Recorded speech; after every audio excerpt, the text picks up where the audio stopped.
बिहार में चुनाव से पहले सौगातों की बौछार और इसी क्रम में लगातार ये दूसरी खबर जो आप तक हम पहुंचा रहे हैं कि आखिर किस तरीके से मंत्री जो है बिहार सरकार में सुनील कुमार वो सौगात दे रहे हैं और अलग अलग जिले में जब वो पहुंच रहे हैं तो इको पार्क को लेकर कुछ बड़े ऐलान कर रहे हैं, क्योंकि बीते दिनों वो गोपालगंज के थावे में थे जहां उन्होंने कहा कि थावे मंदिर परिसर के बगल में इको पार्क बनाया जाएगा। 18 करोड़ की लागत से इस पार्क को विकसित किया जाएगा। इसी क्रम में आज एक और बेहतरीन खबर है इको पार्क से जुड़ी हुई, जहां पे 12 करोड़ की लागत से एक इको पार्क का निर्माण किया जाएगा। और ये खबर है रोहतास से। तुतला भवानी धाम को 12 करोड़ की इको पार्क पर्यटन योजना की सौगात मंत्री ने दी है। तो ये दूसरी सौगात इको पार्क के तौर पे हम आपको बता रहे हैं। बीते दिनों हमने गोपालगंज थावे की खबर आप तक पहुंचाई थी और आज रोहतास के तुतला भवानी धाम को 12 करोड़ की इको पार्क परियोजना की सौगात मिली। आपको बता दें ये लगातार दूसरी खबर। इसी क्रम में मंत्री ने पूजा अर्चना के बाद शिलापट का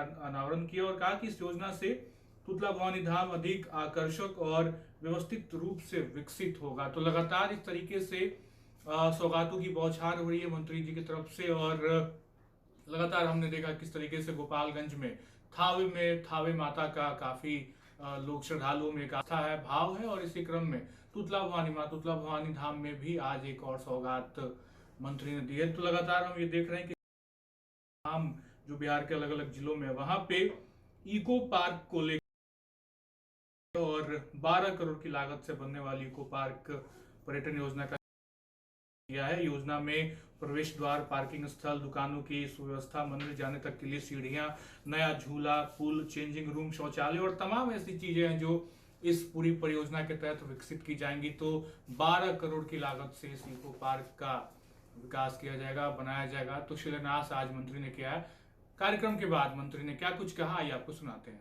के सबसे लोकप्रिय नेता भारत के श्री प्रधानमंत्री नरेंद्र मोदी जी का जन्मदिन है और उस समय से लेके एक सेवा पखवाड़ा, सेवा पर्व के रूप में मनाया जा रहा है 17 सितंबर से 2 अक्टूबर तक। उसमें विभिन्न विभागों की जिम्मेदारी मिली है, लेकिन हमारा विभाग अहम इसलिए है कि ये जीवन देने वाला विभाग है। हमारे विभाग को 80 लाख पौधे 15 दिनों के अंदर बिहार राज्य में लगाने हैं। सर, इको पर्यटन योजना के अंतर्गत सर किन लगता है आप मिस करते नहीं? हाँ सर, मैं जो आप ढांचा देख रहे हैं, जो सुविधाएं देख रहे हैं वो बहुत कम है। चाहे तो झूला पुल की बात करें, एक ही झूला पुल है, आने जाने का अलग अलग होना चाहिए।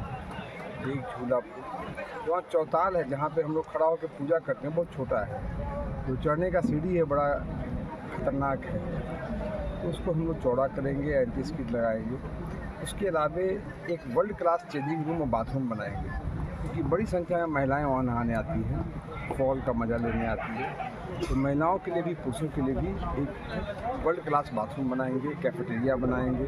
जो 1.5 किलोमीटर का रास्ता है उसको भी सुदृढ़ बनाएंगे और कहीं कहीं बीच बीच में हम लोग हट्स बनाएंगे, ताकि 1.5 किलोमीटर चलने में किसी को अगर दिक्कत हो तो हट्स में बैठ के एंटरटेन हो सकें। बढ़िया कैफेटेरिया बनाएंगे वर्ल्ड क्लास का, इसमें लोग एंटरटेनमेंट भी कर सकेंगे, खा पी सकेंगे। तो आपने मंत्री सुनील कुमार को सुना किस तरीके से वो लगातार बिहार के अलग अलग जिलों को पर्यटन के तौर पे बेहतर तरीके से विकसित करने की बात करते हैं और अलग अलग क्षेत्रों में किस तरीके से पर्यटन के कार्य तेजी से किए जा रहे हैं और लगातार अलग अलग योजनाओं की स्वीकृति मिल रही है। उन्होंने कहा कि हाल ही में दुर्गावती जलाशय में बोट हाउस और भूलनी धाम समेत अन्य स्थलों पर 6 माह में 57 करोड़ की योजनाओं की स्वीकृति की गई है। तो ये लगातार अलग अलग तरीके से हम देखें तो अलग अलग जो माता धाम है वहां पे पार्क के तौर पे जगह को, आसपास की जगहों को विकसित करने की बात की जा रही है और योजनाओं का शिलान्यास किया जा रहा है। बीते दिन 18 करोड़ के इको पार्क की सौगात मिली गोपालगंज के थावे को।